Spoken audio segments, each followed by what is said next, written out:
Doing, just instruct Michael.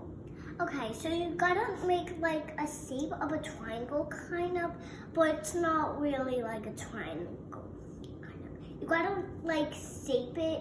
It's gonna look like a pyramid, but not that much. It got to get curvy. And when you're done, you poke a hole in it.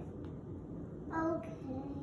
That's what you guys. Well, I can't. Then just make your own. Michael, it doesn't have to be perfect. No one's perfect.